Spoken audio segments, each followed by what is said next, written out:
guys.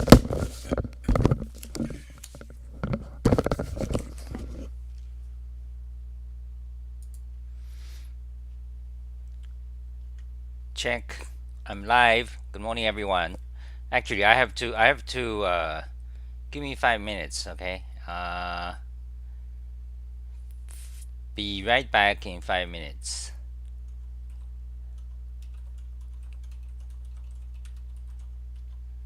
I'll start in 5 minutes. Okay, big.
Good morning, everyone. Welcome to another episode of Xah Talk Show. Today is 2021, 2021st, February and 22nd, 20th, February 20th. And right now it's 1 o'clock in the afternoon, San Francisco time. And today we are going to do mostly Emacs and almost Emacs only, okay? Now I have a bit cross-eyed, so let me put on this patch, a piece of paper. Getting old and cross-eye, my eyes going out, that's what happens when you get old. So there we have Emacs, today's topic, and we are going to talk about mostly Emacs, okay? And join my Discord if you haven't already. Real name preferred, okay? Don't be a internet tourist, be responsible. Leave your name. Say what you think is true. Don't say fake news. Don't shit post. Okay, good morning. So Emacs, we're gonna do lots of Emacs. So so anytime you have a question, just post the comments. Okay, today it's going to be mostly Emacs. Now maybe some keyboards. If you have some questions to ask me about keyboards, then we talk about keyboards. Okay, so Emacs, and I'm going to do Emacs coding. So first of all, so let's start Xah command log. Start command log. So in this pink window, you can see everything I type and my keystrokes. So let's see. This is the first time I'm doing this on Windows, and I have a huge screen now. So let's create another. So this pink window. Where do I put it here? Okay. So any questions? So let me think what we're gonna do first. So we're gonna do okay. So because I got a new machine, I switched from Mac to Windows. I've been using Mac for the past 3-4 years because I got a Mac Mini from a professor, or a math professor gave it to me, and that Mac he gave it to me in 2007. In fact, you can see all my keyboards.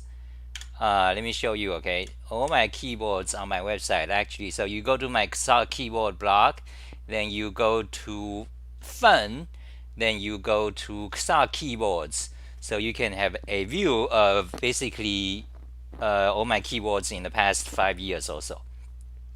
Actually, my keyboards they are all free. They are given to me, so I do review and sell. I help them sell.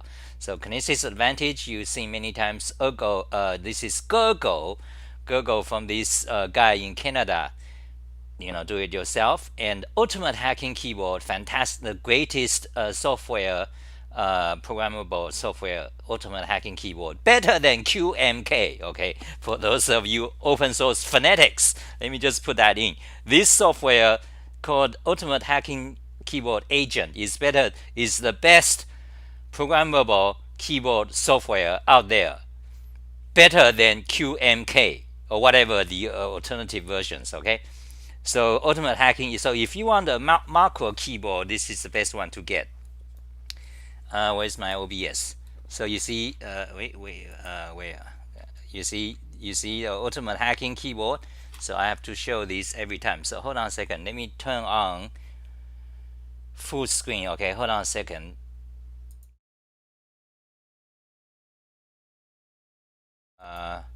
Hold on a second. I have to. This complex technology. I want to switch to full screen. So hold on a second. So I need to first of all turn my screen off here.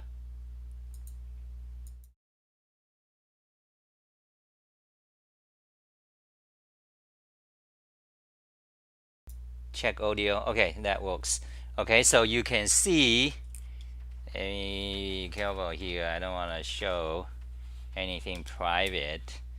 Okay, so you can see my I got a giant gaming monitor now. This is how many inches? I don't know.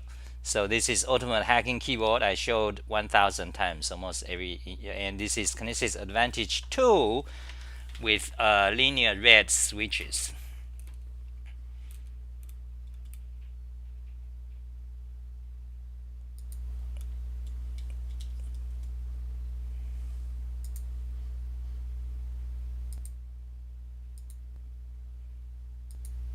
Okay, I'm back here. Yes, make sure the video stays. The camera there. Fuck.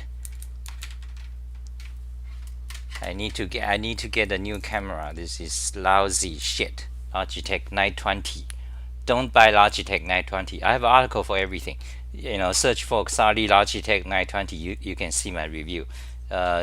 Anyway, so you can see these are all my keyboards, and then my key bindings and and stuff, and keyboards, and this is 2 years ago. So you can see my Mac Mini on there. I got it as a gift in 2017, but this Mac Mini is actually from 2014 model, so it's 6 years old. And now I have a new gaming PC. Okay, so you can see my new machine here, gaming PC. You go buy it. Okay, Xah gaming computer. You just search for that. So this is what I'm using now, and you can see where's my task bar. So you can see the fantastic GPU, memory 16 gigabyte, disk 1, disk 2, hi-fi, Wi-Fi, and GPU, NVIDIA stuff. Okay, but gaming machines are idiotic. This huge giant box, most of it is empty inside. Then you got these fans whirling, 24 hours a day. It makes a noise. I don't like it. I want to stop it, but I haven't looked into. Then on PC you got this extra button for reset or whatever. Complex. When it comes to PC, it's very complex. Okay, so you can and this keyboard is interesting. It comes with a PC. MSI. So MSI is apparently a company in Taiwan, and this keyboard, what's special about it is that they have this what they call. Am I alive? Check. So what they call this, how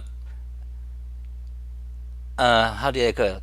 Quality rubber dome. Okay, mechanical like. That's what they call it. But actually, it's not just marketing gimmick, because although it's rubber dome, but it actually has the Cherry MX compatible stem, so you can take out the keycaps. Actually, should I show it to you? Does anyone want to see it? I can show it. Okay, people, comments. Okay, I love to see your comments. Say hi or whatever. Say hi. Zoomwelt, haven't seen you for a long time. Zoomwelt from I believe Germany. Is that correct? If I remember correctly. Did you recently go cross-eyed? No, actually, I've been cross-eyed since I was like 20, I think. But it's not noticeable, But sometimes it get worse, Yeah, if you talk to me, if you know me in real life for a while, then you will notice it, because I can look at you from my right eye or my left eye. You see, right, left, and And when it gets worse, hold on a second. There's technical problems. Okay, now it's better. You know, so of course I'm not sure how it happened, but I do remember it. But it was, I had that long ago. When I'm tired, it gets worse. But in the past few years, I think it also got worse, because I've been abusing my eyes. In past 5 years, I haven't been. So remember this: when we are all nerds. Most of us are. We code every day. So you must, okay, remember, must take every 1 hour. Take 3 minutes at least. Okay, every 1 hour takes 3 minutes to get up, go outside, and look far away. Okay, if you are these days you can do it because you work at home. You can do that. But if you are at work, you cannot get up every hour. So at least every 2 hours, get up and walk for 5 or 10 minutes. Okay, look far away.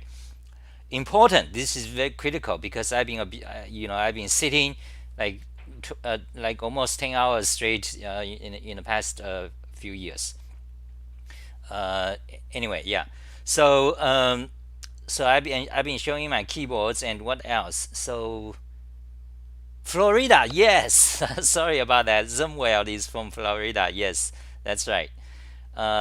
Using a Real Force R2 right now. Oh my God, that's a elite, expensive keyboard with a Topper switch.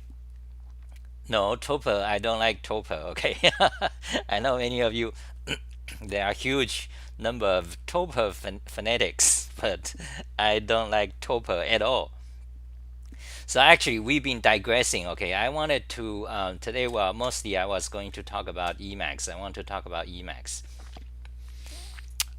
Who is here for Emacs? So you guys need to, if you are here for Emacs, go ask questions. Okay, because you guys are the directors of my talk show. When you for movies, you have directors, who is actually the head, who leads the entire film. for orchestra, you have the conductor, then in the football, American football, or the ram ball, big muscle run and ram other people. American football, then the leader is the quarterback. That's very interesting because I don't like football, but so you read about it. So the quarterback is actually critical, is the leader of the whole team. So anyway, so you guys are the directors of my talk show. You say whatever and I talk. But today I want to mostly focus on Emacs lists or keyboards. And we need to actually, so if you are here for Emacs, say something, okay? So M28, do you think it's better to use Doom Emacs or Emacs from scratch for someone who is new to Emacs community? Okay, coming from Neo Vim. Okay, that's there is no absolute answer to that. It's really just up to you. Depends on your preferences, how you like it, or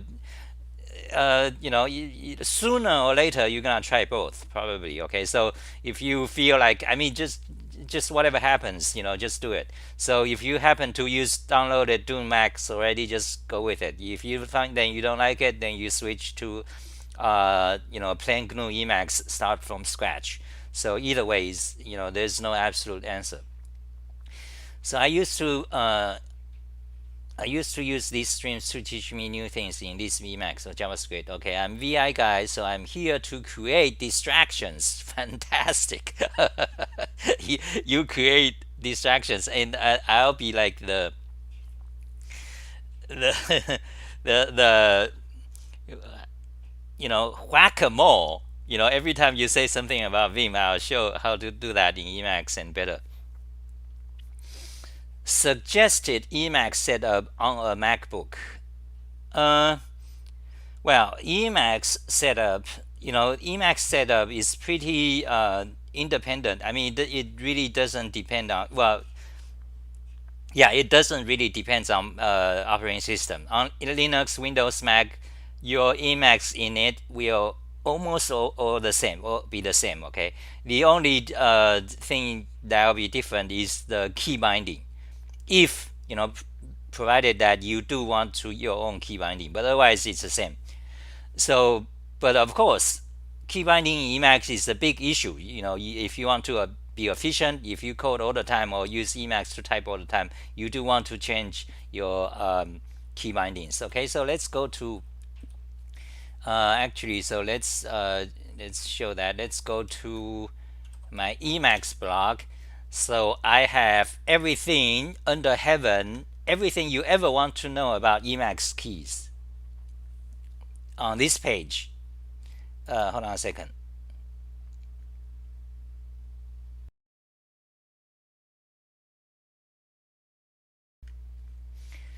So so first of all, I show you Emacs key overview.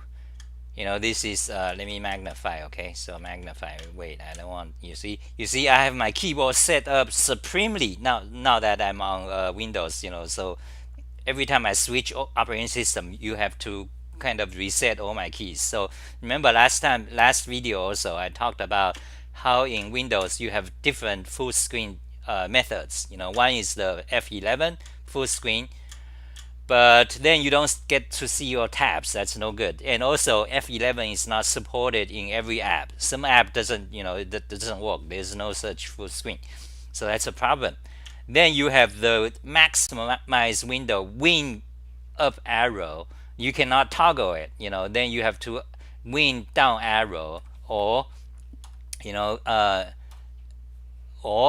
me show you, or alt space restore, idiotic. But now I use auto-hotkey. So let me show you. Okay, one finger press. Okay, am I talking correct? Yeah. So look, one finger press. Okay, one key press, full screen, and you also see the tabs. So it's not the F11. So press again. You see. So I can press anything I want, full screen, infinity, go back to Emacs and full screen, and I can also do the alternative full screen. This is F11. You see F11 or this full screen. So how is that done? That's done by auto-hotkey. So I started to ramble all over the place. But anyways, since I'm talking, so let me show you my keyboards. And let me show you some of these. Yeah, that's part of the thing I want to talk about key binding. How do you set up keyboard and key binding, key remap, key macros on Windows? So first of all, the most important thing is that you go buy a programmable keyboard. Okay, that's actually the most important thing. Okay, you go get a programmable, fully programmable keyboard, because software-based key remap, they always have glitches. Like sometimes if you are in admin, on Windows, let's say PowerShell, let's start PowerShell. If you run as admin, then your key macro doesn't work anymore, because you need to launch the key remap software in admin mode as well. So you have issues like that. And for example, on Linux, you Linux fanatics, you set up your keys, via X11, but they don't work anymore in boot screen. So software-based remap always have glitches. So you want hardware, firmware keyboard, programmable keyboards. You do want that. So go buy one of these. Okay, so that's the first thing. Then you want, let's see, yeah, so I have, how do you program on Windows? So you go to my keyboard blog, you go here, let me show you where to find it. Okay, Xah keyboard blog, and you go to software section. Okay, magnify, this is idiotic. So then you have everything you need to know about how to set up keys on Windows or Linux or Mac.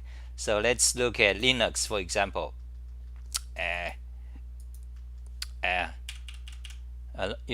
All these articles on Linux key setup. Then you have Mac.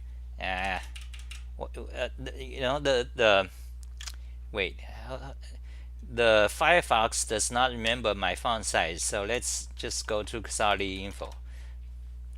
That way Firefox will remember my font size. Okay, so you go to keyboard, you go to software, then you have Windows. Okay, so you have seen Linux, lots of articles. For example, set caps lock to home.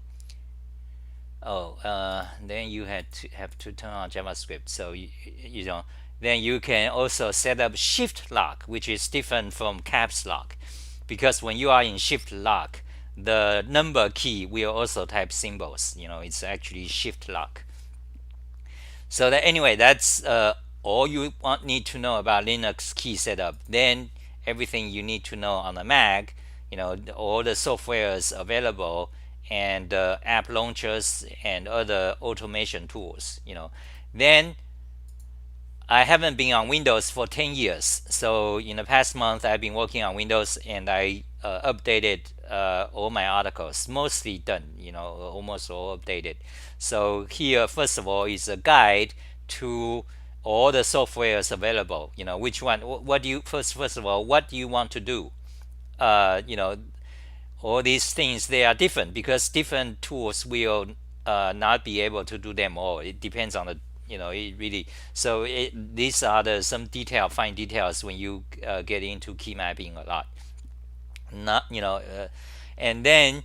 So I recommend, first of all, you go buy a programmable keyboard. Okay, that's the most important. Go spend $200 for it, or $300, because you buy it once, then you'll use the keyboard at least for 10 years. Okay, then there's a Microsoft PowerShell tool. This is pretty good. Okay, this is for simple key remap and simple key macro, and it's pretty good. This is a new actually Microsoft. They did this in the past 1 year or two, so this is pretty good. And then we have auto-hotkey. Auto-hotkey is the most powerful key binding and automation software on Windows. well, let's just say key binding, okay? Because for automation, then you also have, for example, on Windows, you have PowerShell. I highly recommend you learn PowerShell, okay? PowerShell is far better than Bash or any other shell on Linux. Bash, C shell, TCSH, Cone shell, this crap. They are 30 years old baggage. Not just because they are old. Even 30 years ago, they are crap. They are hacks. Bash. Everything is inconsistent, impossible to read man page and all that. So on PowerShell, it's very different. Okay, let me show you this page. Okay, this page you will be interested. So here I compare PowerShell and Bash. Basically, if you came from Linux or Unix, you know the things on the left. Cat, head, something, unzip, find, dash name. You are familiar with that. And on the right is the PowerShell equivalent. Now you might say, oh, look at the PowerShell, it's so long, it's hard to type. No, actually, because PowerShell has a systematic alias system, which you do also have in Bash, okay, but you have to set up yourself. In PowerShell, it's all set by default. So get child item is also equivalent to dir, or also equivalent to ls, okay? So you don't even have to type get child item or dir. You just type ls and recurse, and these option names, they also have completion. So here is another item. PowerShell has a systematic completion, okay? You can complete names, but you can also complete option names, or these full option names. And in some cases, these option names also have abbreviation, and they are entirely consistent. Every PowerShell command or command or is consistent. Yeah, unlike in the Unix Bash world, depending on which which one you are using, you don't know whether you are using Bash. It's a command in Bash, or it's some other outside the Bash. For example, kill. So those of you Linux fanatics, you don't know nothing, because I've been using Unix since 1998. Okay, I've been using quite a lot Unixes, mostly Solaris as my day job for 4 years. So, for example, let me ask you a question. Kill, when you on Unix, on Linux, when you say kill something, a process, PID, process ID, where does that kill come from? Is that part of Bash, or is that a command named kill? Or if you type remove, remove Linux idiots, they like to joke, remove -r slash. Okay. So when you type, when you call remove, is that part of the rm? Is rm part of the bash, or is that a separate command? What is it? Okay, that's a puzzle for you to answer. Okay, so anyway, PowerShell is far more better. Okay, so so that if you are on Windows, you must learn it. Okay, there's no way out. If you it's your choice. You can be on Mac. They have advantage or disadvantage, each one of them. On the Mac or Windows or Linux is free, of course. Free is you don't have to pay nothing, but also it's open source, so you have certain freedoms. But it's the worst crap. That's you get how much you get what you pay for, basically. But so it's your choice which operating system you want. But if you are going to use Windows, then I would say you go learn PowerShell. Do things the proper way. It's far more powerful than any of the Unix, Linux shell, Bash crap. Bash, Ash, TSH. I've been repeating that many times. This, and then these days you also have Fish and some other new ones. But anyway, PowerShell, and PowerShell is also is now cross-platform. Okay, cross-platform. Okay, so you can, for example, here is a screenshot on Mac. There it is. This is PowerShell on the Mac, and here is PowerShell on Linux. Okay, so you can use PowerShell on Linux, but But basically, if Linux or Unix is your choice, of operating system for, let's say, 5 years at least, then I recommend you just stick with Bash, because because sticking with whatever the environment, the community it has a lot advantages. So if you are on Linux, just stick with Bash. But PowerShell, but if you are just personal or you want to explore, you can use PowerShell for any operating system. And by the way, PowerShell is open source too. Comes to this day, we don't know what does it mean anymore. Open source, open source in the beginning, or used to be, is some sort of moral superiority. So because it's, you help, you make, freedom for people, and so that you are not controlled by giant corporations. But now 20 years has passed.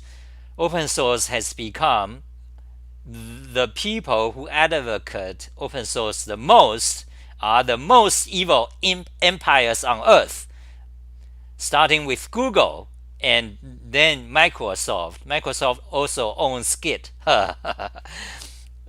The worst, and they are completely controlled by these commercial corporation empires. Open source, it is also these empires who supplied economy money to, they dumped money to open source, so you are paid by them. Then if you are Linux fanatics, I tell you, don't be, stop being open source fanatic. Okay, open source is a very harmful.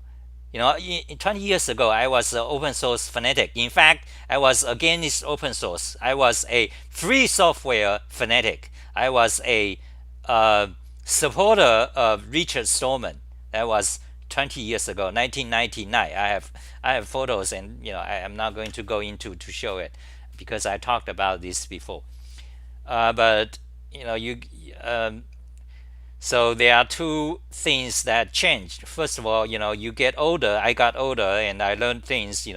Some opinions changed. The other big part is that after 20 years, you've seen how things work out. Open source is the most evil fuck in the planet. They, you agree with me that how evil Google, Facebook, Twitter, and Microsoft. Not so much Microsoft these days, but anyway, Google. Okay, so they are all open source. Every tool you use are created. They are, in the past 20. It's pushed by especially Google.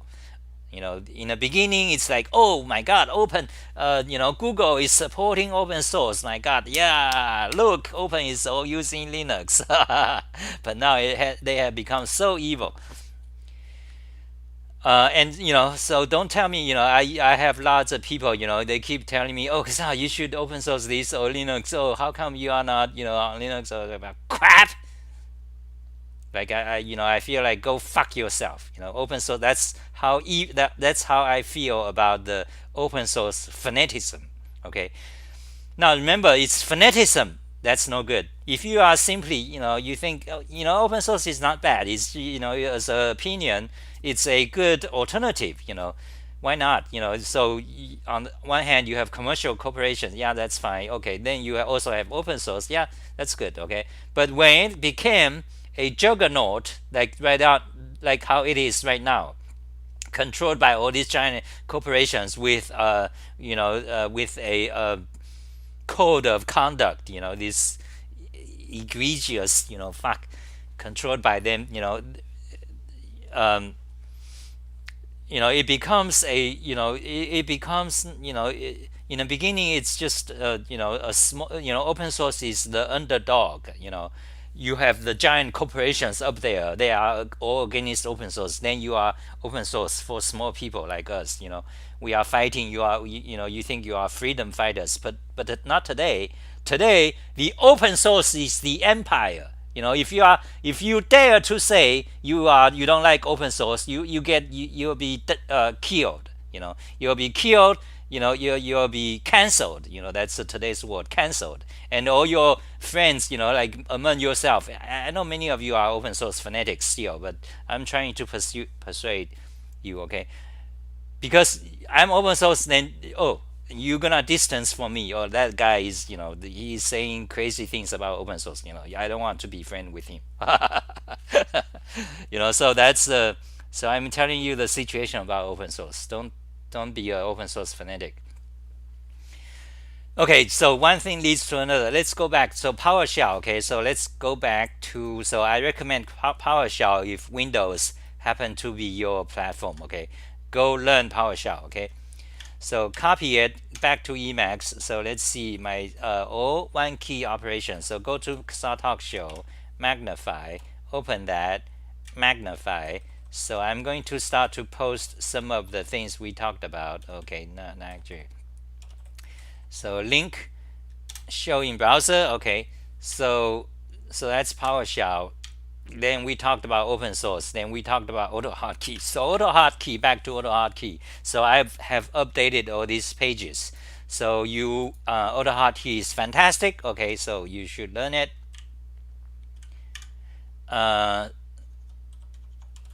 Okay, so what else? Let's see.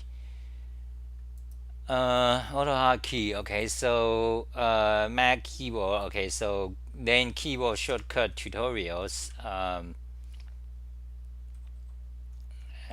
Okay, so actually I don't want the full link here. You don't know what I'm doing because I'm typing too fast. But you see it. Okay. Okay, and let me read up the screen here. Okay, so then I have, so wait, so let me catch up. Okay, so AutoHotkey is great. Okay, what else I want to say? Yeah, so as I was saying, I updated all these pages. You go to Windows, my Windows page, then you see all the tips, AutoHotkey and so on. Okay, let's not repeat that. Okay, so that's about that. That's what I want to say. Okay, this keyboard. Okay, so let's just put that here. Okay, close that. Okay, so yeah, so back to Emacs. So I was saying, so you go to my Emacs tutorial, so you have everything you want to know about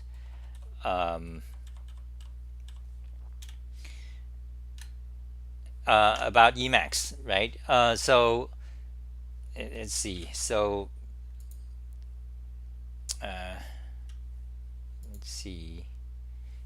Okay, I don't want that. Yeah, hold on a second. So okay, Xah Emacs. Okay. Questions, comments, post it. Okay, I'm gonna read the comments. Magnify now.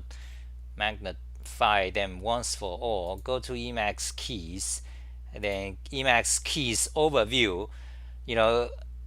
As a beginning, you might find it confusing. You have Meta X, you have Control X, you have Control C, you have Control F. How do they relate? So this page tells you an overview.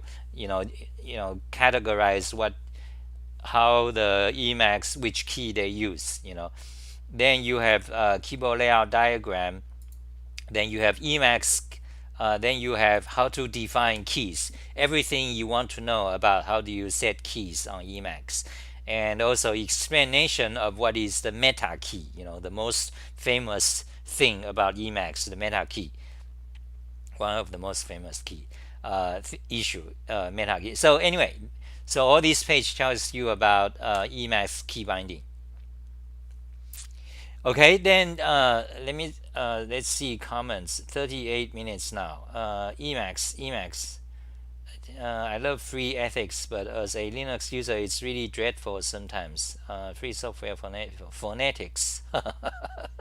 I never hear any Linux people saying anything good about PowerShell. Well, of course, of course, Linux people usually they just hate it because it's from Microsoft, and so first of all, there's a social reasons and political reasons. Linux people, you will never hear Linux people say good things about PowerShell because they don't like Microsoft. That's it. Now, on the technical aspect, I can tell you why Linux people, the Unix philosophy idiots, why they don't like PowerShell. Okay, because PowerShell is well designed. PowerShell, maybe I should go to PowerShell page again. Anyway, PowerShell is well designed. All the name, command names is fully well named. Okay, there's no hack. There's no cat grab. Cat grab. Head, tail, find. All these jargons. Awk. These kind of semi pun. There's none of that. No hack. No hacking. Okay, so everything is just clear and clean. You understand it. Is in some sense the Unix people they they might think, oh, that's no fun, because they want things colorful, idiotic. So and PowerShell, PowerShell is just 10 times better technically. You may not, so some Unix people they don't like it just because for example, Perl people, there are more than one way to do it. Those kind of people, they will not like things that's well designed, like a systematic, well designed, giant church. They don't like that.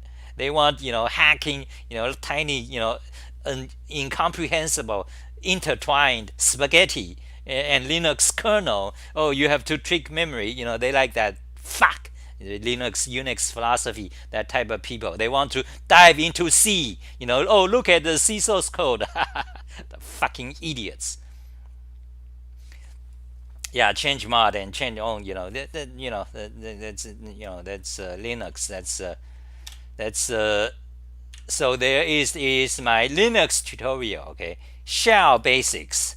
Now on this page, you will see you will learn in 1 hour all the most commonly used command in Linux. lscd, pwd, touch, rm, cp, make the, remove the, move is also renamed. Then du, cat, vi, head, tail, and type which man, apropos, locate. Anyway, that's Unix. Okay, that's a Unix crap. The extremely bad design. Linux, Unix philosophy. Fuck. They say things must be, each program must be small and do just one thing well. In fact, no, none of it does one thing well, and every one of them do every other thing, such as the grep and find. Recursive, idiotic. I have articles on that. Okay, just search for Xah Unix philosophy. I have 10 articles on the. I have like 50 essays on the Unix fuckheads. More than 50, 100. Unix pestilence. Okay, this is written 10 years ago. Okay, Unix pestilence. Okay, let me read this one because this was famous. This quote was popular 20 years ago, but of course it's forgotten today. This quote is very old, from 1980s, I think, because I have been trying to research who who wrote this. But so beginning in 1990s, you hear this, but I tried to research. I never find it. So it says, I liken sharing one's computing career. I liken starting one's computing career with Unix, say as a undergraduate, to being born in East Africa. By the way, it's not politically correct today. You cannot say this today. Okay, so I liken I liken starting one's computing career with Unix, say as a undergraduate, to being born in East Africa. It is intolerantly hot. Your body is covered with lice and flies. You are malnourished and you suffer from numerous curable diseases. But as far as young East Africans can tell, this is simply the natural condition and they live within it. By the time they found out differently, it's too late. They already think that the writing of shell scripts is a natural act. Exactly. This is how you describe the Unix people. So why do they don't like PowerShell? Because it's too well designed. They cannot tolerate it. Fucking Unix. I would say Unix and C, the C programming language, is the daddy of everything that's wrong in computing industry. Okay, and then you have the Sun Microsystems. They are dead in around 2007. I'm glad they are dead. They are the most evil. Today you might hate. 20 years ago you hate Microsoft because you think they are evil empire. Today you might hate Google because Google is the evil empire. But back then in 1990s, Sun Microsoft is the one of the most evil fuck in my opinion. Okay, more than Microsoft in my opinion. At that time most people hate Microsoft, but Sun Microsystems is they make Solaris, Unix, and Java. They created Java, so they don't. These hackers, Unix people, they don't diss Sun Microsystems much, but Sun Microsystem is the worst evil shit. So anyway, I wrote this 20 years ago, and I have so I have 100 articles on Unix. Okay, so and I'm not going to show this. So most of this is history now. 20 years ago. I'm getting old. Okay, and BOS is another dramatic story. So anyway, okay, so I guess oops, Reaper, thank you Reaper for $20. So Reaper says, how's it going, Reaper? I haven't seen you for a while. Well, I do see you on Discord. So Reaper says, your complaint about Unix are similar to what some people say about Emacs. Why not just use VSCode with pull-down menus? Okay. Well, good question. Let me think about that. Okay. So yeah. Okay. So I do have an answer for that. So the question is, I'm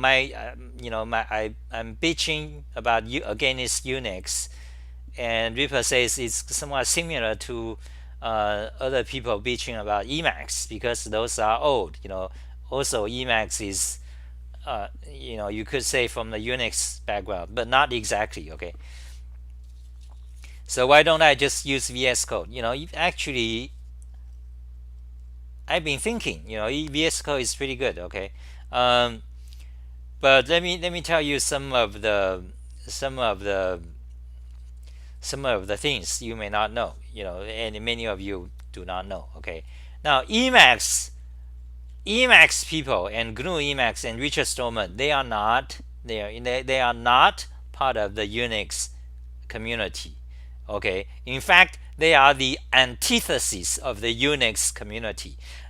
The Richard Stallman people and Emacs people, they are against Unix. They are against the Unix philosophy. Okay, the Emacs people, we're talking about history back 20, 30 years ago. The Emacs people, they are in another community.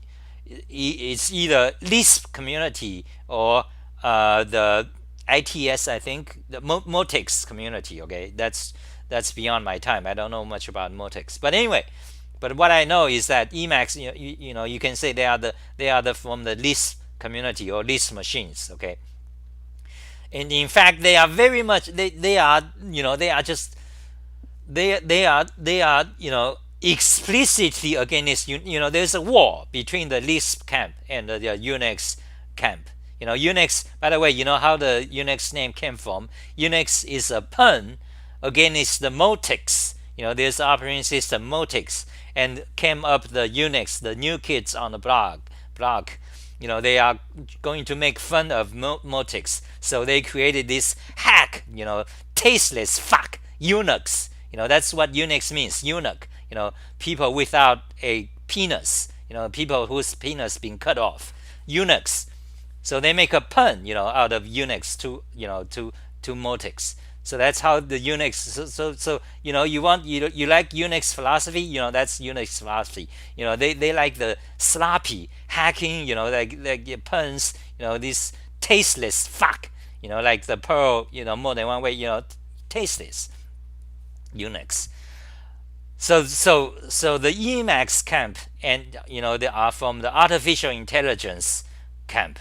This artificial intelligence very much tied together back in 20-30 years ago. Lisp and artificial intelligence, you probably know.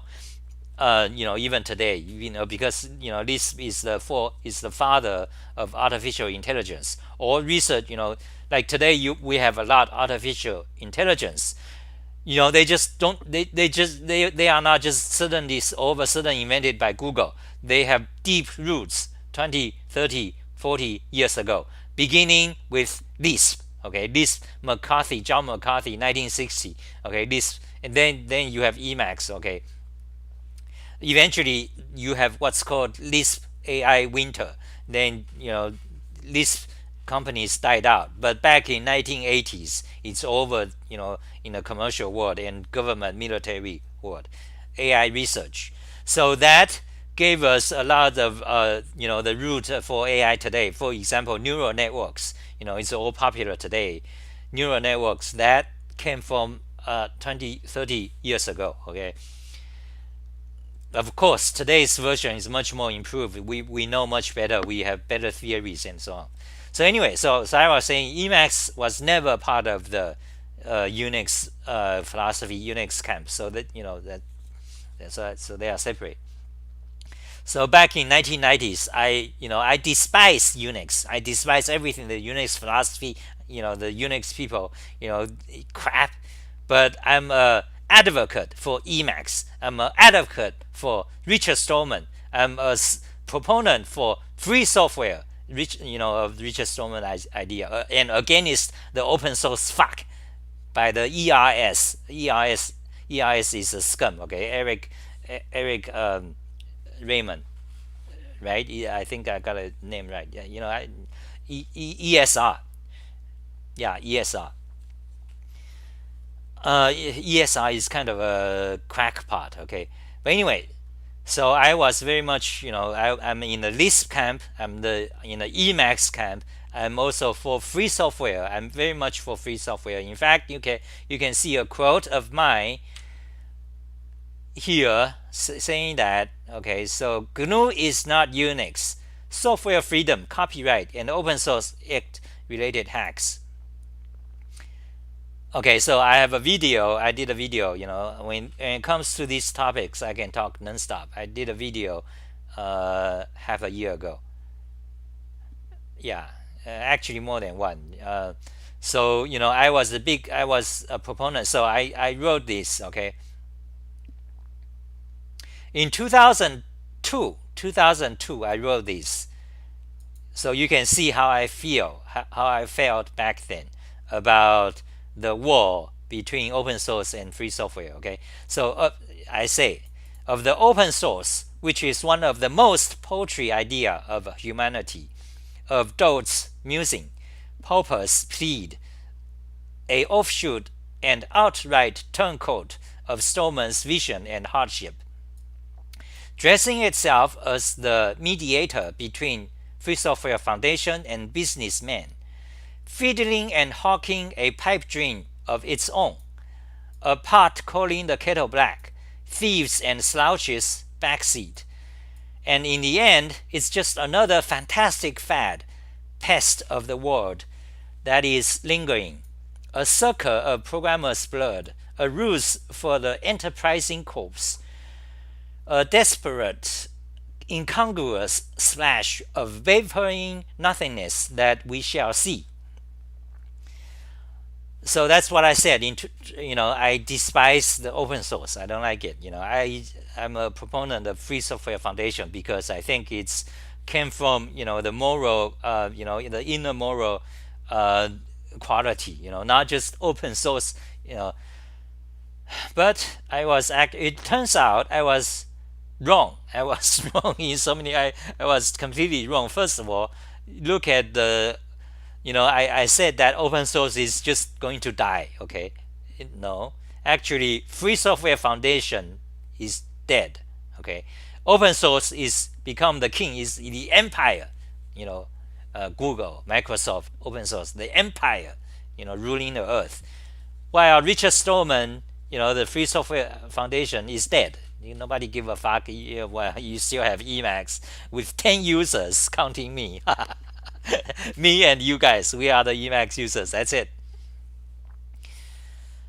So I was wrong in many ways. So one thing I was wrong about open source. Open source it becomes the empire, and free software actually died.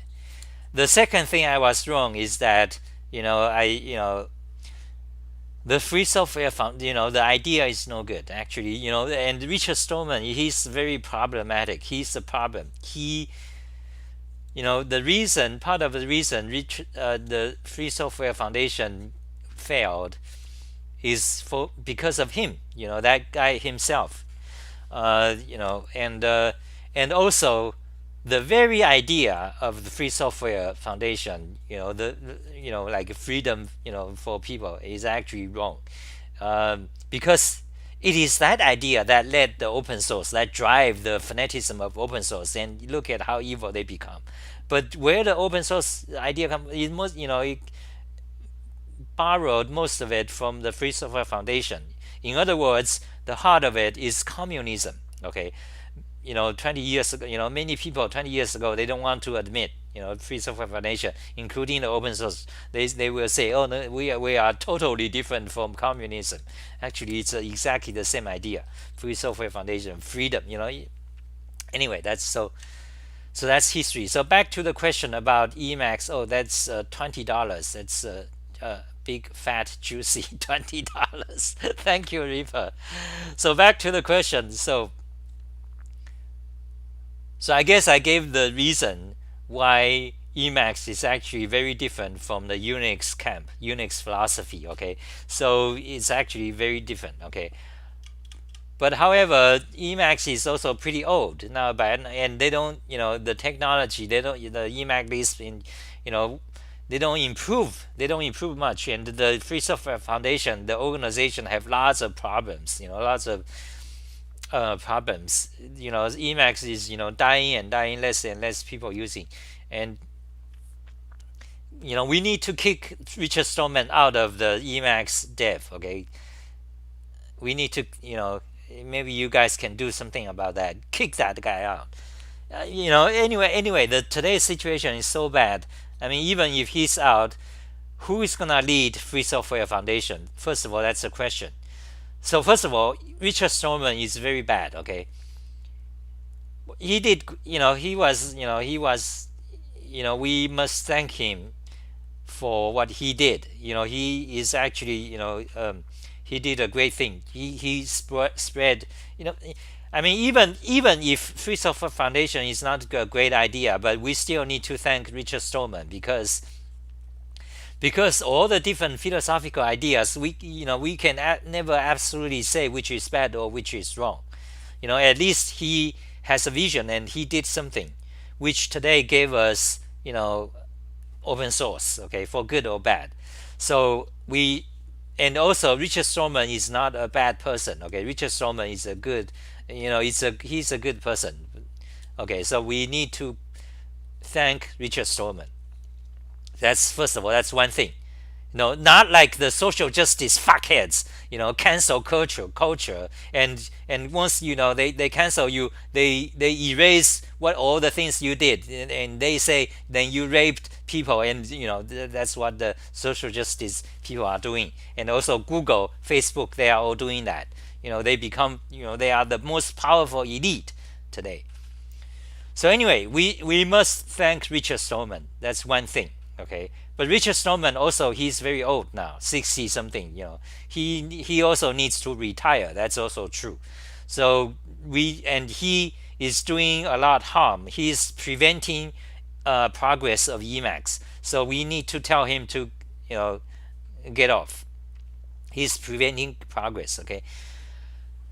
Now, if Richard Stallman is gone, what we're gonna do with Emacs? We need to find another leader. Okay, there are some people. Okay, but will it be better? I don't even know. Okay, because today, with the social justice people, Google, Facebook, Twitter, they control the technology. They control information. Basically they lead all the thoughts in among programmers, especially you guys, new generation. So whoever becomes the next leader of Emacs may possibly very well turn it into even worse. Okay, I mean, imagine, suppose Richard Stallman retires tomorrow. Okay, then someone else takes over. Okay, we have good hopes that Emacs will start to improve. We might get lots of new features into Emacs list, but then it's very, we don't know for sure. Maybe they will start to have a code of conduct. They're gonna put up a we are Free Software Foundation. We believe, Richard Stallman is gone, and now we are going to have code of conduct, and that's that's very dark. That's the end. That's the end. That's far worse. Okay, that's the time. That's the point when they don't like you, they just kill you. Okay, whatever your opinions. That when they have that code of conduct, that's the end. So that's my opinion about Emacs. Okay, that's is that good? Rip, is that good? So maybe we should. That's it for today. So I was going to do several. I was planning to do some technical computation with Emacs list today, Emacs list coding, but I guess not.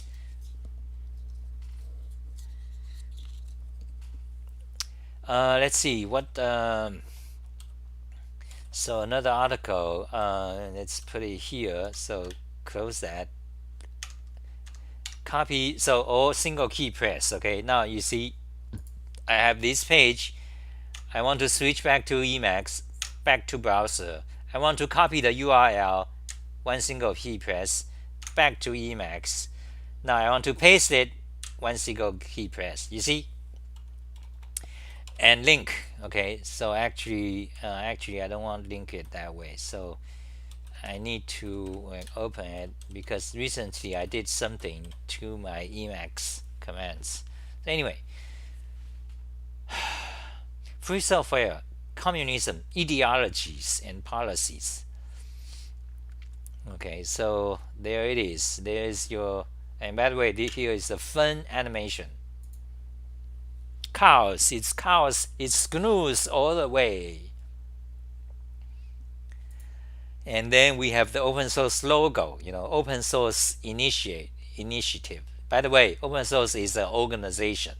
Now they kind of faded, they are led by ESR, okay, Eric Raymond, the hacker, the hacker known for quite a few things, known for hacker logo, known for toting guns, known for evade, his opinion to invade Iraq, known for hacker logo, known for the cathedral and the crap, whatever, the bazaar, cathedral, the bazaar and cathedral, and known for, anyway, ESR.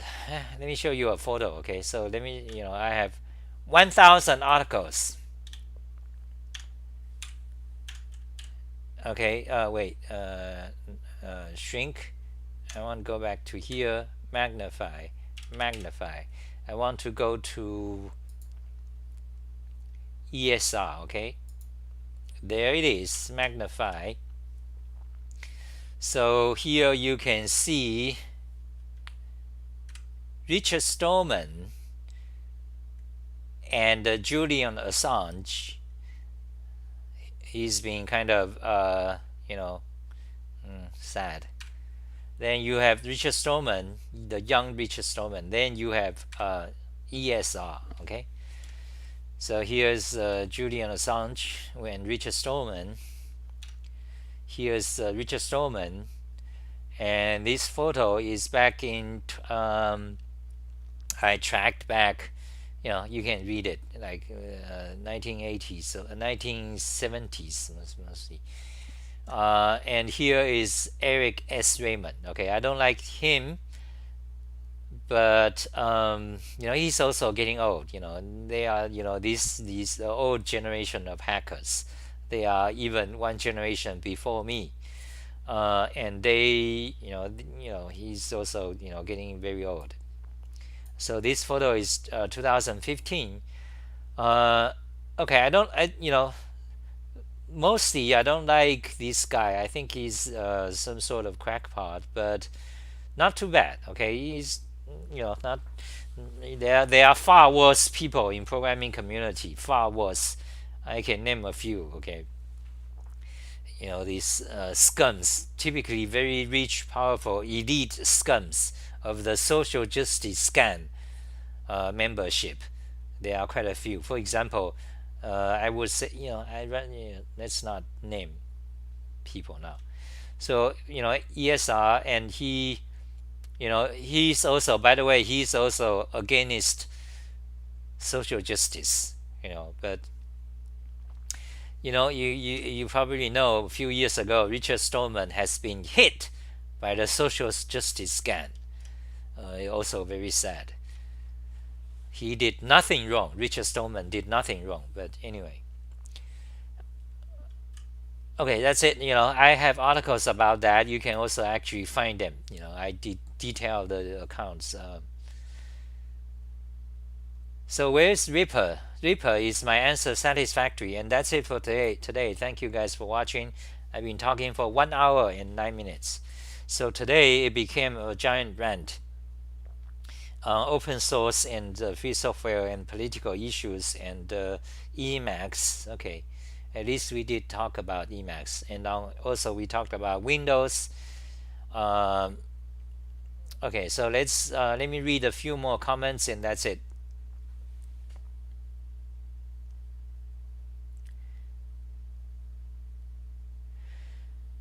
PowerShell is quite bad though. No, I don't agree. I disagree. Are you ever concerned about the centralization of power in the social political standpoint instead of its effect on software? Of course I'm concerned. Yeah, but what can you do? Not much. Okay, listen to Xah Talk Show more.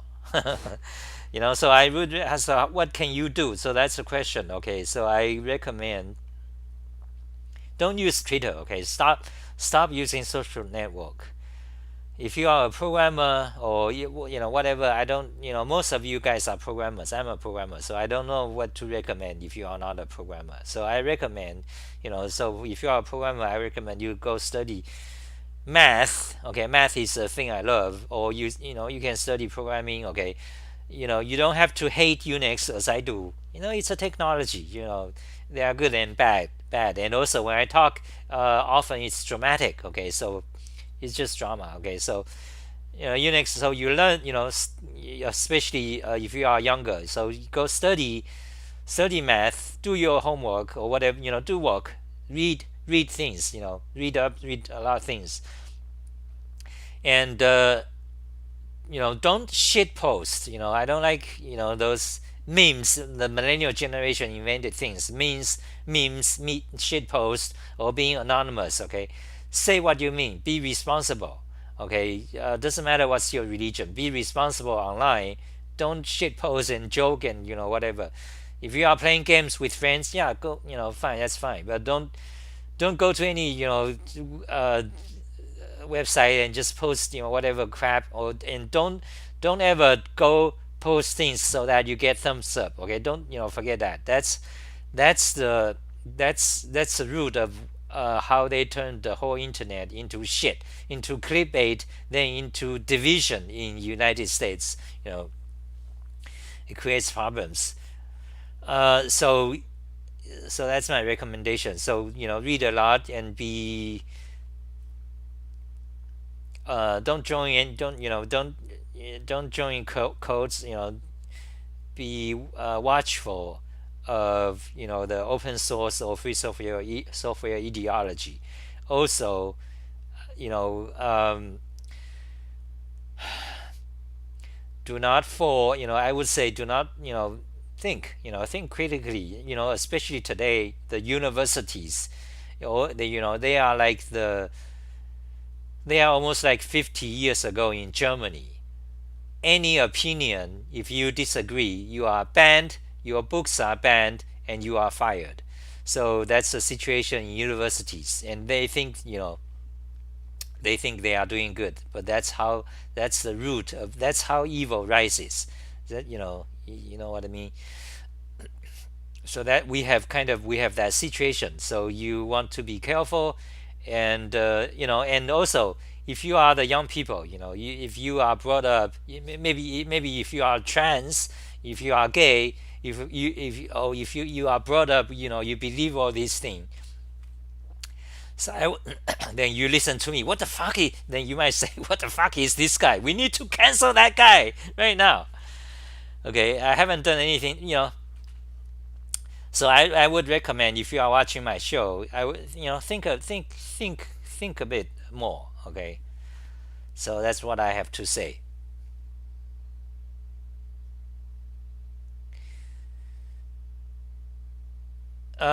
Okay, so yeah, so I'm gonna change your title. Are you gonna change the title of the stream? Yes, usually I do that when I'm done with the video. Single key press. Thank you, but you still need to hear what you have. Again, is VS Code menu instead of Emacs shortcut. Okay, so Reaper is saying, why don't you say that earlier? Shit, you should say that earlier so I can respond. Now it's like too long. My video is like dragging on. It's gonna reach 2 hours. Okay, so Reaper is saying, yes, I have, let's show the power of Emacs list. Okay, that's one of the reasons you should use Emacs list. Okay, so suppose I have this page. So this is my blog. Okay, so now I go back to Emacs, and I call the command. Let's magnify. Open VS Code. Wait. Yeah, there it is. Xah open VS Code. You see? Xah open in VS Code. Enter. Then we have VS Code, the Microsoft, the JavaScript technology.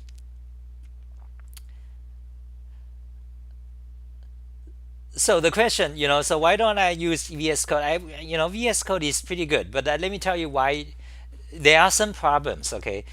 So if you ask me why don't I use VS Code, first of all, I can give you my personal reasons. One, I've been using Emacs for 20 years, 21 or 22, and I've been coding Emacs list for 15 years, right? Starting in 2005.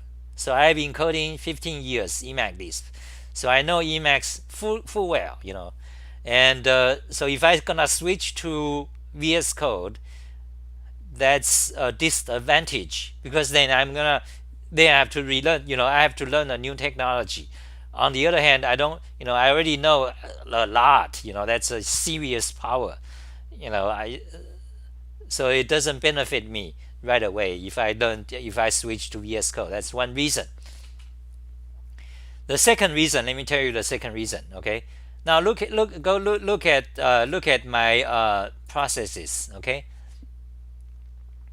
Let's see how much memory they are using. There it is, VS Code. Can we magnify this window? I'm not sure you can magnify the window. Okay, so anyway, so you can see, I don't know if I can magnify the font. Can we? So anyway, you can see the VS Code is using. I just started. It's only opening one file. It's using 300 megabytes of memory. Now let's look at Emacs. I've been running Emacs all day with tens of articles. It's only using 60 megabyte. You see the difference? VS Code is using 300 megabyte of memory. Emacs, and it's only VS Code just for one file, it's already 300 megabyte, and Emacs is only 60 megabyte, and I've been using the whole day. In fact, I can use it for several days, and it's gonna be less than 100 megabyte, like mostly. So you see, that is another reason I use Emacs. I haven't switched yet. So let me tell you, why does this kind of thing happen? Most of you will say, oh, it's because Electron. VS Code is using the Electron framework, which is basically a entire browser. The Google Chrome browser. That's kind of true, but that's not the core reason. Okay, let me give you a more deeper reason. VS Code is that way, not just because it's using Chrome. Doesn't matter whatever framework it uses, it will be like that. It is that way because it's created by a corporation, huge teams. So there's a big difference between a software made by a very few 10 people, who are so geeky nerds, like Unix people or Linux kernel. When you have software, so that is one advantage of, let's say, Linux or Unix, kind of thing, or free software. They tend to be very extremely lean. Okay, because you have a fanatical nerd like me. For example, I created Xah keys. It's the utmost efficient. Okay, it doesn't matter memory or whatever, utmost efficient because I control every aspect of it. In the same way, Emacs, Richard Stallman, he doesn't code anymore, but the many of the GNU dev right now, I can't name them, but anyway. So that's the difference. Emacs 60 megabyte of RAM, VS Code is already 300 fucking megabytes, and I do not have any extension. Okay, I haven't installed any extension. When you do that, it's more and more. So that's the issue. That's one of the reason. Okay. And this issue is not going to likely to go away anytime soon. It's the nature. It's gonna be part of the nature of VS Code. And I've talked about why, because it is a product of a giant corporation. Okay, this nature will not go away. And you cannot, of course, it's open source. You can fork it, but I imagine the code is so complex, it doesn't make sense for anyone to fork it and lead it because it's very big. So anyway, that's one of the reasons. Okay, I don't use VS Code. So I gave two reasons already. One, I've already have 20 years of expertise in Emacs. That's why I don't use VS Code, not yet at least. Two, VS Code is from a giant corporation, and by the very nature of it, there's a huge difference between that and the Emacs or any nerds tech geekers creation such as Emacs. Huge difference. Efficiency is one thing, memory and all that. That's the second reason. What are the other reasons? I think that's the two main reasons. I haven't switched yet. Okay, now let me give you some positive things about VS Code. Now VS Code is very powerful, okay, and VS Code is written in JavaScript. It's written in JavaScript from the ground up. Well, if you don't count the Google Chrome, the Chrome framework, which is written in C, the Google Chrome browser, Electron. Electron itself is mostly written in JavaScript. and Google Chrome is C and C++. Anyway, so the VS Code is very powerful, and in fact, in many ways, far more powerful and superior than Emacs, because Emacs has the problem of, as I talked about, the free software community. They got organization. They got lots of problems. They are stagnating. Meanwhile, the JavaScript, the language that VS Code runs on, is improving tremendously. Every year they have a new version, fantastic features, improving the package or whatever, Yeah, and artificial intelligence libraries from Google, all sort of machine learning, millions, driving car, JavaScript is also in space. The console, the UI interface, the code, the Elon Musk's SpaceX project sending people to Mars, their console, their UI is written in Electron, JavaScript. Same thing with the same technology that VS Code is using. So VS Code in many ways is superior than Emacs, and it's also the future. We don't know what's the future for Emacs. The Richard Stallman is kind of already very bad, and if he retires, we don't know what's gonna be the future of Emacs. On the other hand, the VS Code is, the JavaScript language, although it's kind of lousy, but they have great, tremendous improvements every year, and used by literally not just billions, at least million developers in JavaScript. Okay, so there's no comparison. You have like 1,000 to a few thousand people knows Emacs Lisp.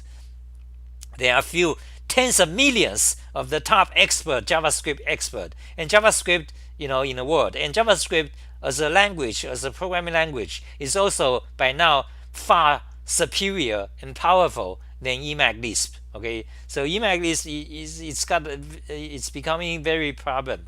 So the future. So that's some of the advantage of VS Code. So I hope now my answer is satisfactory. Reaper. Okay, yeah. So Reaper asked about well, so Reaper is asking about menus. What about menus? I can't. I have to give you my opinions and my take. I can't, because what are you asking? So Reaper says VS Code menu. I still need to hear what you have against VS Code menus instead of Emacs shortcuts. Okay, so I guess we are talking about use. So Reaper wants to know my opinion on, I guess, the user aspect, the user interface aspect of VS Code versus Emacs, especially, I guess you're talking about menus or keyboard shortcuts.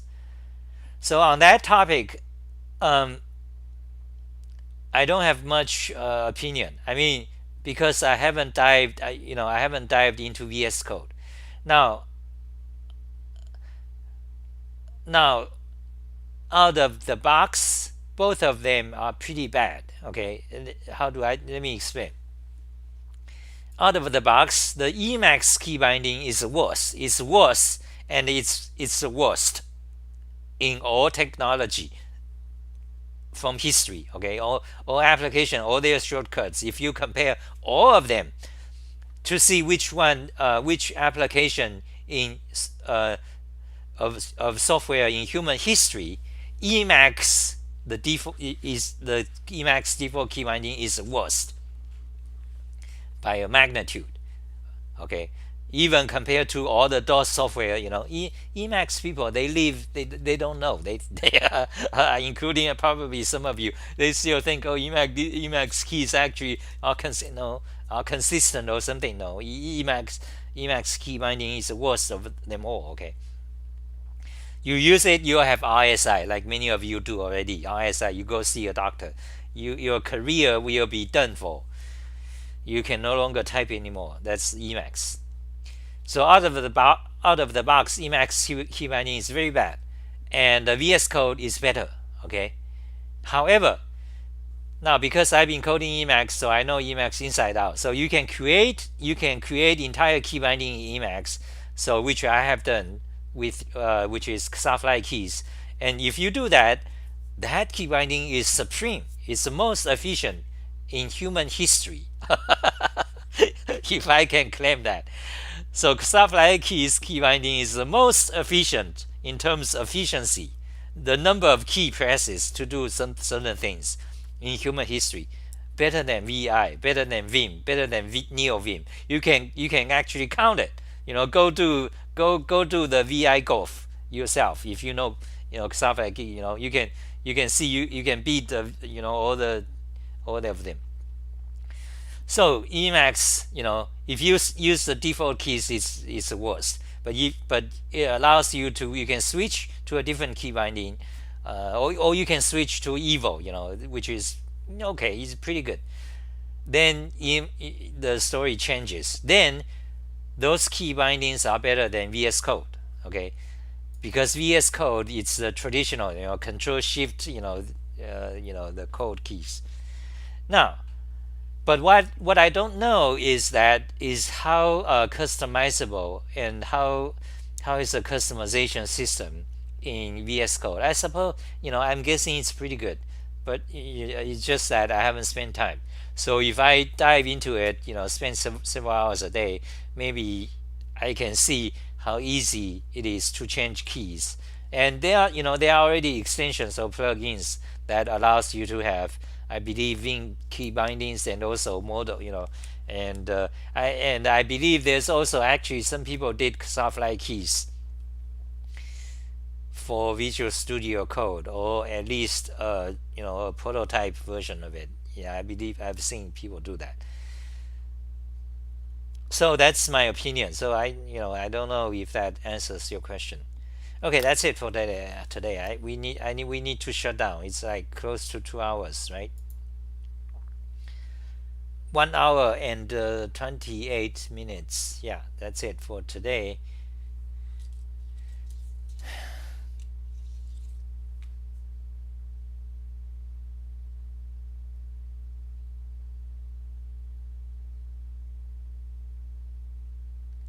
So Reaper says, I'm just saying PowerShell is 2 Unix shells, as VS Code menus are 2 Emacs shortcuts. Oh, so yeah. Well, I guess I did answer your question, right? Okay, great answer. Great, thank you. Ching, thank you, Reaper. Yeah, so that's it. Thank you, guys. Bye. We need to say bye. Goodbye. There's no ending. There's no party without an end. So bye. Thank you, guys. Buy my Emacs tutorials. Okay, you know where to find it. Buy Xah Emacs tutorial. Bye, guys. Thank you for watching. End stream.